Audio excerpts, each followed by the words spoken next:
La rebelión de los anarquistas, el caos de mayo en Barcelona 1937. Barcelona. Primavera de 1937. En las calles todavía se respiraba el humo de la revolución. Las banderas rojinegras ondeaban junto a las rojas. Los obreros creían haber tomado las riendas de su destino. La burguesía estaba oculta, arrinconada, silenciada.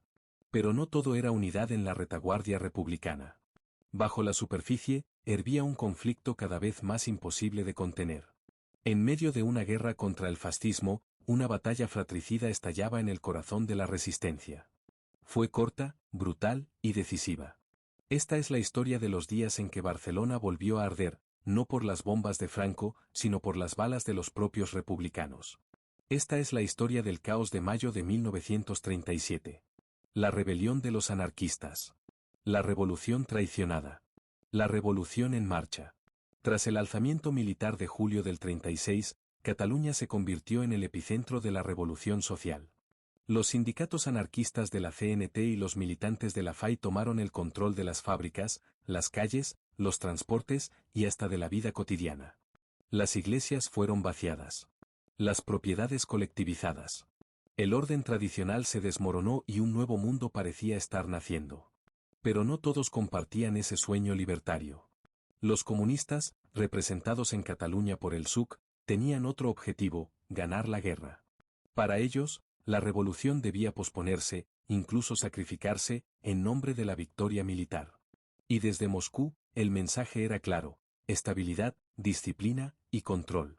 La influencia soviética crecía dentro del gobierno republicano. La tensión entre las dos visiones era cada vez más peligrosa. La Telefónica, el detonante. Todo estalló el 3 de mayo. Ese día, el consejero de Orden Público de la Generalitat, el comunista Eusebio Rodríguez Salas, irrumpió con fuerzas de choque en el edificio de la Telefónica, situado en pleno centro de Barcelona. Desde allí, los anarquistas controlaban las comunicaciones del gobierno catalán y central, escuchando y filtrando llamadas. Para el gobierno, era intolerable. Pero para la CNT, fue una agresión directa. Los trabajadores armados de la Telefónica resistieron. Las noticias corrieron como el fuego. Las radios anarquistas pidieron a sus militantes que salieran a las calles. En cuestión de horas, Barcelona volvió a estar sembrada de barricadas. Se levantaron trincheras en el Eixample, francotiradores ocuparon azoteas. Las tiendas cerraron, los tranvías se detuvieron. La ciudad quedó paralizada. Los anarquistas no pensaban ceder. Los comunistas tampoco. Y nadie quería ser el primero en disparar, pero el primer disparo llegó. Y con él, una guerra civil dentro de la guerra civil. 5 días de guerra interna. Durante 5 días, Barcelona vivió una pesadilla. Desde el 3 hasta el 8 de mayo, la ciudad se dividió en dos zonas, una controlada por las milicias anarquistas y el POUM, y otra por las fuerzas leales al gobierno y al SUC. Los combates fueron feroces. Los disparos se oían sin descanso. La gente se escondía en sótanos. Los hospitales no daban abasto. Más de 500 muertos y más de 1000 heridos dejaron esas jornadas. Y lo más doloroso, es que no eran víctimas del franquismo. Eran compañeros, vecinos, hermanos de lucha. Las negociaciones comenzaron, pero nadie cedía.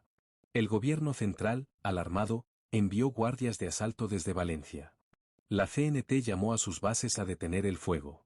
Pero muchos no obedecieron. La revolución estaba herida. Y el caos reinaba en cada callejón de Barcelona. La derrota anarquista y la represión. Finalmente, el 8 de mayo, las armas callaron.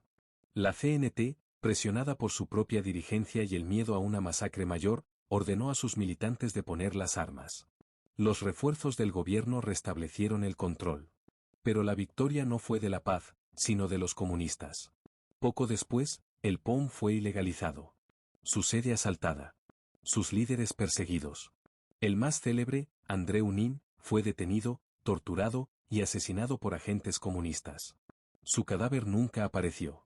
La revolución anarquista en Cataluña había terminado. Las colectivizaciones se revirtieron. El gobierno retomó el control.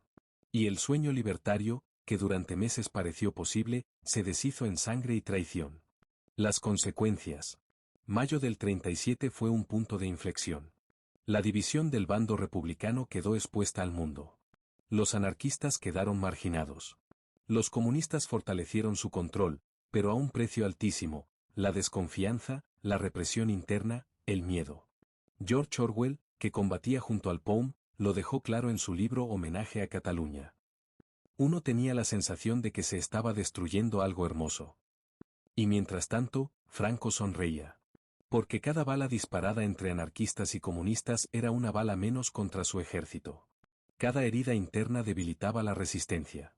La República sangraba, y su herida más profunda no la causó el enemigo externo, sino el enemigo interno. Conclusión. El caos de mayo de 1937 no fue solo una batalla más. Fue el fracaso de una esperanza. Los anarquistas creían que era posible hacer la revolución y ganar la guerra. Los comunistas pensaban que solo con orden y obediencia podría resistirse al fascismo. Ambos se equivocaron. Y en ese error, se enterró una parte del alma de la República. Barcelona aún recuerda esos días. Las calles donde lucharon hermanos, los techos donde se apostaron francotiradores, las barricadas improvisadas, siguen ahí. No como heridas abiertas, sino como cicatrices de una historia que no debemos olvidar. Porque una guerra civil dentro de una guerra civil, nunca puede traer la libertad. ¿Conocías esta historia? Si quieres que más personas descubran lo que realmente ocurrió en mayo del 37, comparte este video. Suscríbete para más relatos ocultos de la guerra civil. Y recuerda, la historia no se repite, pero sí rima.